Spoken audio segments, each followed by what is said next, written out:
Hey guys, welcome back to my channel. Today we are doing another induction example, an induction proof example to be exact. If you haven't seen the first one, you can go watch that. It's my last video.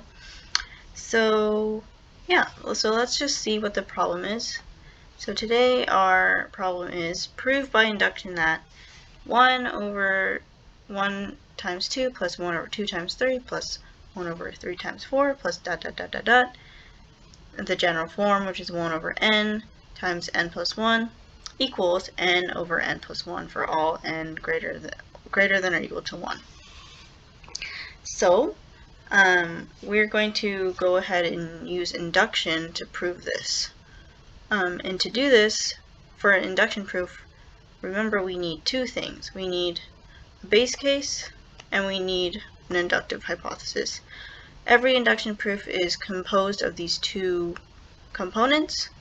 So to begin, let's start off with our base case.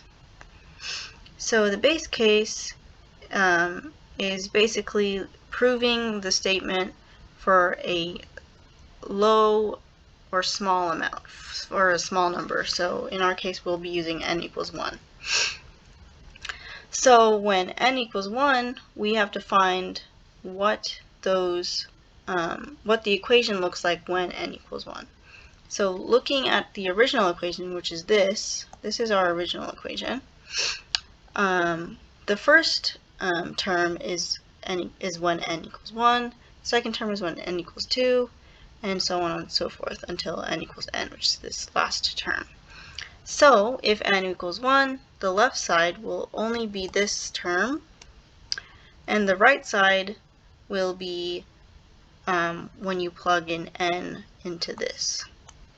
So with that, we get the left side, which is the first term, which is 1 over 1 times 2, which equals 1/2. And the right side is plugging in 1 into this right term, which is 1 over 1 plus 1, which is 1 over 2. So we see that our left side is 1 over 2 and our right side is 1 over 2, which is a true statement, and our conjecture is satisfied. So our first step in induction is has been dealt with. Now that we have our base case, we can move on to the induction part, the actual induction. So for induction, we have within the induction part technically two parts to the induction. So our first part is that we assume that n equals k, so k is an arbitrary value, and we want to set the equation to this arbitrary value.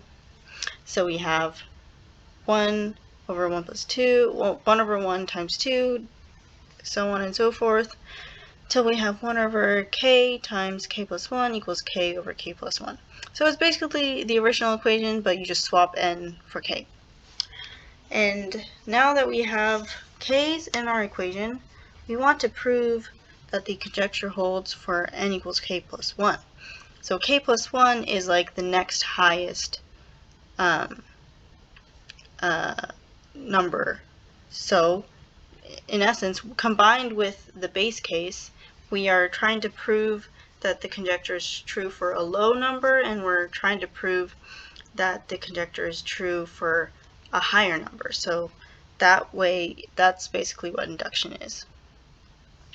So plugging in k plus 1, this is what we get, and this is the equation we must prove. Notice that we have a new term here, and our right-hand side is different as well because we add a k plus 1, or we insert a k plus 1.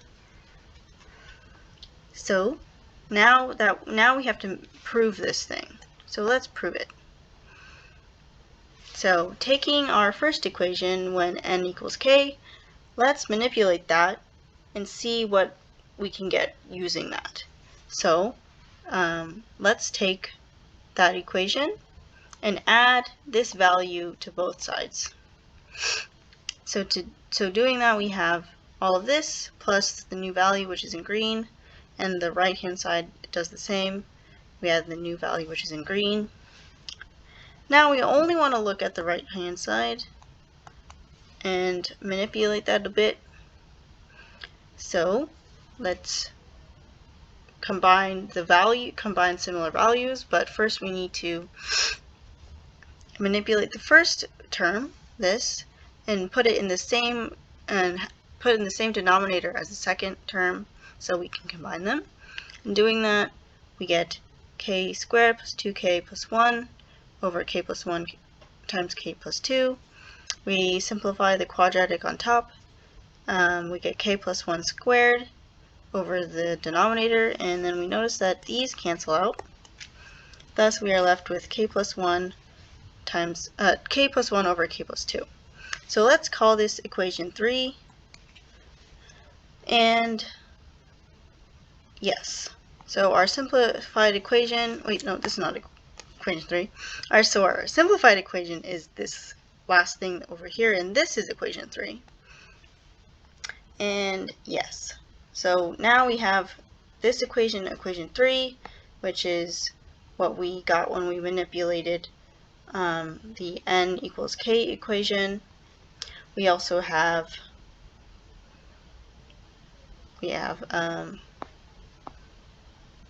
yes, we have this equation, which is what we got when we plugged in k plus 1. We'll call this equation 2. And yes, so I think those are the only important equations that we need to worry about. So equation 2 is when we first plugged in n equals k plus 1.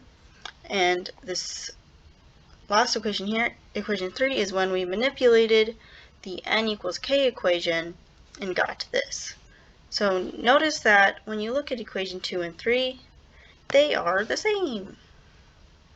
So since 2 is equal to 3, the conjecture is true for n equals k plus 1, and that is pretty much all you need to prove the original statement, and that is how you use induction to prove a mathematical statement.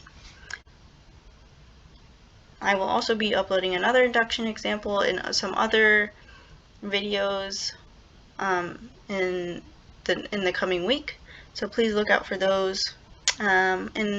Okay, so until next time.